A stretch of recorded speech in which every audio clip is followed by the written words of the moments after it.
Hello and welcome to the Print dashboard. Why does diesel refuse to die?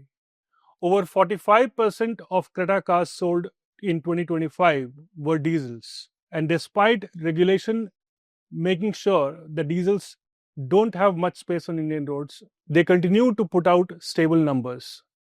Hello, I'm Anurag Chaubey and I'm joined by the Print's auto expert and contributing editor, Kushan Mitra. Welcome, Kushan. Thanks, Anurag. Kushan, one of those topics that sort of keep coming back in the Indian automotive space among all these permutations and combinations of different fuel types and engine types. Yeah. And I was just looking at data also last year. I think it did remain stable, but there was a marginal increase in market share also of diesel.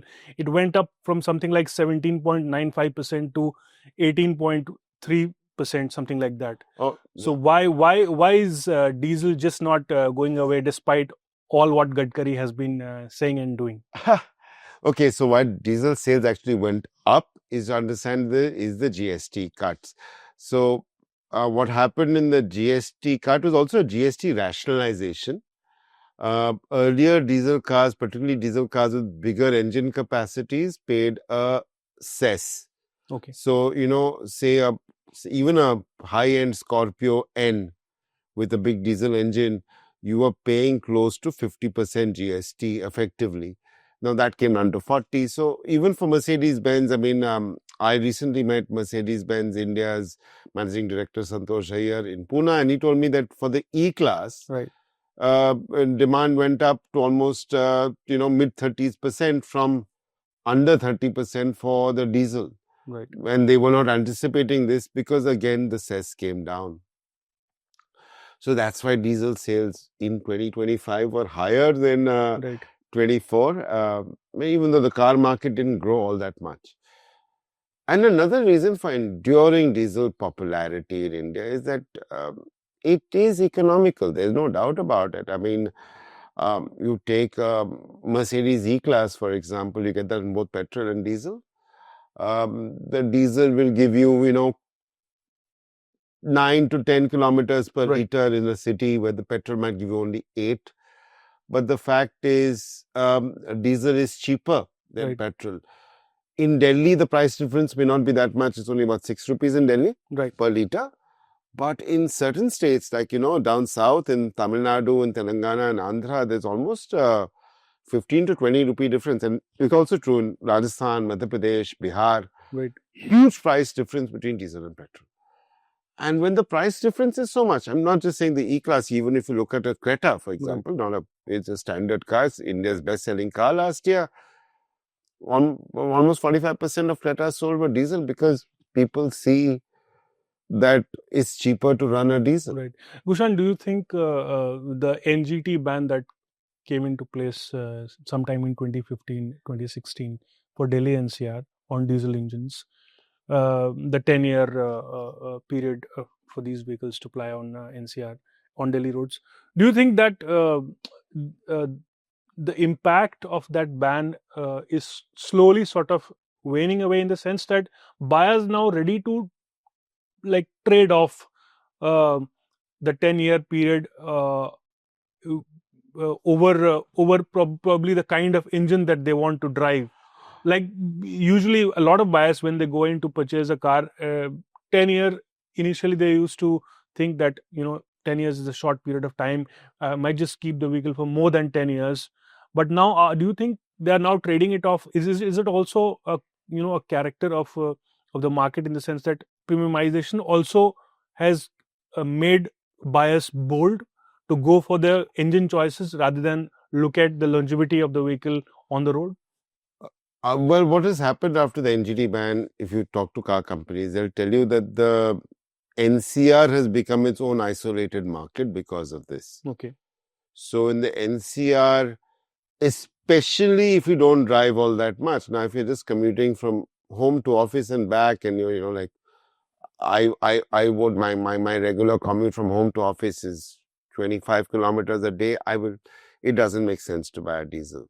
But say back before the NGT ban, It might have, because 15 years I can keep a diesel, then the resale value would retain. Now, what's happened in Delhi, resale values of diesels have gone down. So, but elsewhere in the country, people definitely think that it still makes sense. And even in Delhi, even in the NCR, even people say that, you know what, I'll still buy a diesel because I am going to keep a car for 3 to 4 years. Right. And many car makers are giving sort of assured buybacks. So after 4 years, they'll buy the car off you. And, so luxury car makers are doing this in particular. They'll buy the car off you and then they'll sell it on to another market where diesel may not be banned after 10 years. But I do suspect that the government is going to make it stricter and stricter for diesels going forward as well. Right. It's a peculiar situation. I'm not sure if something like this exists globally, where the government is trying to curtail a certain engine type and fuel, but there is market demand because of all that has played out in the Indian market. Obviously, one of them being how EVs have not been able to give the kind of confidence they should have by now. And amid that, the entry of slow and steady entry of hybrids. So what do you have to say about hybrids? Okay, so I will just give it. So a lot of the reason diesel became very popular in India was because of Europe. And India followed similar emission norms to European emission norms. European emission norms are not as strict on nitrogen oxides emissions as, say, Japan, China, or the United States. In fact, Dieselgate, why diesels eventually got banned after 10 years, the diesel issues were because of American emission testing norms, where Volkswagen was caught cheating on emission norms. That's because diesel engines are what you call compression engines. They don't have a spark plug. They depend on very, very high temperatures and very, very high compression ratios. And that actually sort of fuses nitrogen in the air with oxygen, and it creates nitrogen oxides, which are very deadly. So diesel pollution is because of nitrogen oxides. That's the problem with diesel. Right. So that is why diesel has been sort of in the crosshairs of regulators in the US, in Japan, in China, and now even in Europe and India. So that is the problem with diesel. So, it's not just particulate matter. Everybody mistakes diesel pollution for particulate matter, the black smoke you see. Right. Now, coming to hybrids. One reason, as I said, diesels are popular is because of running cost. It's, petrol is expensive, diesel is cheaper. So in a hybrid, what you have is, say, Renault has just said they're bringing a hybrid for the new Duster. Kia has said they're bringing a hybrid for the new Seltos. Later this year, both of them are going to come around Diwali.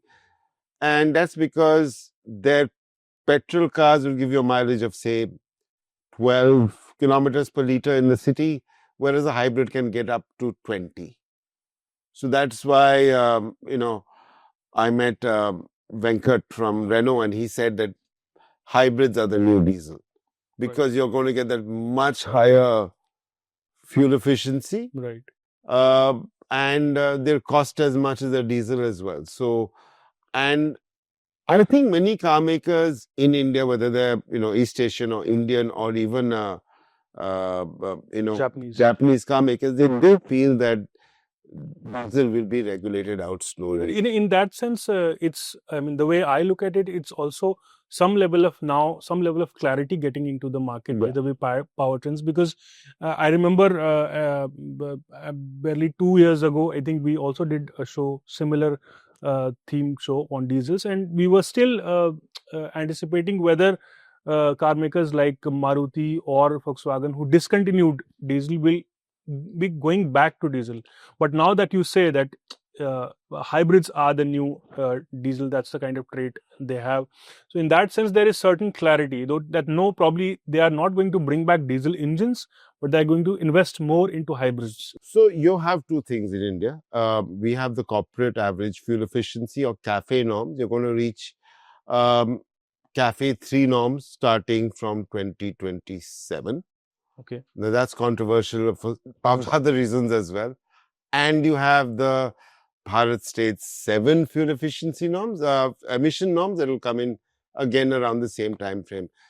Both of these combined will probably sound a death knell for diesel on cars eventually. I mean, maybe not on larger engines above 2-liter capacity. So maybe not on your Scorpios and Scorpios of the world. Right. But on slightly smaller diesel engines, maybe it will. I mean, of course, car makers will probably put in bigger catalytic converters. I don't know. I mean, that's all speculation.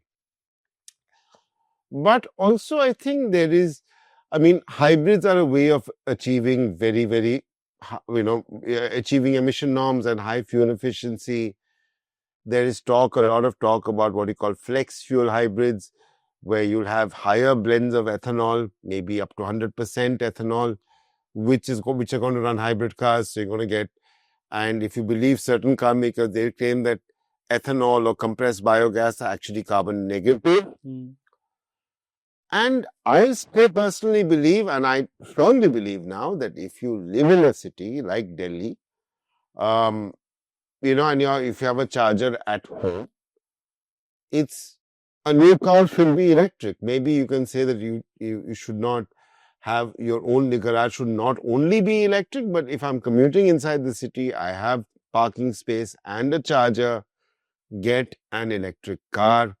And even if you have to use public charging, getting an electric in Delhi just makes, or Mumbai or Bangalore, just makes a lot of sense if you're just commuting, because thanks to the 5% GST on electric cars and the price of battery prices have come down significantly, it costs more or less the same. If you look at something like Kia Carens Clavis EV or a Hyundai Creta EV, they cost more or less the same as their petrol models. Yeah, right. Kushan, you keep talking to government officials about around the regulation on cars. What is your pick? It almost seems like there is no dedicated policy for hybrids. It's like a regulatory space in which hybrids have sort of now tried to make space for themselves, as there is space for EVs, and there is a stance for older fuels. But for hybrids, apart from the CAFE norms that you mentioned, there doesn't seem to be a specific policy towards promoting them. So do we still see that there is a whole hog push towards EV, or do you read something in between? The government is also trying to sort of hybrids are being pushed through CAFE norms. Okay. Because your emission norms, emission and average fuel efficiency norms become so strict that you will have to launch hybrids. You might end up seeing smaller car hybrids. I mean, there's talk that Maruti Suzuki will bring in a Fronx hybrid as well. So that's why CAFE norms and emission norms will drive hybridization. Right. I personally think that actually the lower GST on EVs is going to become higher, particularly for passenger cars. Some states have already started charging more expensive EVs a slightly higher road tax. In Karnataka, if you buy EV above 25 lakhs, you pay a road tax. I think Maharashtra also has some similar rule. So, but EVs, again, so hybrids also have a bit of customer confidence. I mean, for Toyota, the High Cross, they sell close to almost 10,000, 8,000 units a month, of which almost 80% are hybrids. Okay. So it's very popular. Even taxi buyers of the Innova High Cross are buying hybrids. Right. I might be wrong with the numbers, so I'll just check on this. But and Kushan, last but not the least, what are your best picks for hybrids that our viewers, our listeners should? I'm really looking forward to what Renault will bring in with the Duster, because they're bringing in. They say that the car can run. When I went for the Renault launch in Chennai, Duster relaunch rather at Chennai, they said that the hybrid will be able to run in a figure conditions 80% of the time on the battery. So they will not use the engine at all. They say they have a bigger battery than rivals, pointing at, say, I guess, Toyota and Maruti's Hyryder and Grand Vitara. And if that is true, it is good. I mean, I see more compressed. Kia is going to come in with the Seltos hybrid. which will probably also lead to a Creta hybrid when the new Creta comes in 2027. So I see hybrids are a good thing. Yeah. And but honestly, if you're looking to buy a diesel, buy it before Cafe 3 and Bharat Stage 7 comes around, because Bob knows if diesel will continue after those emission norms come around.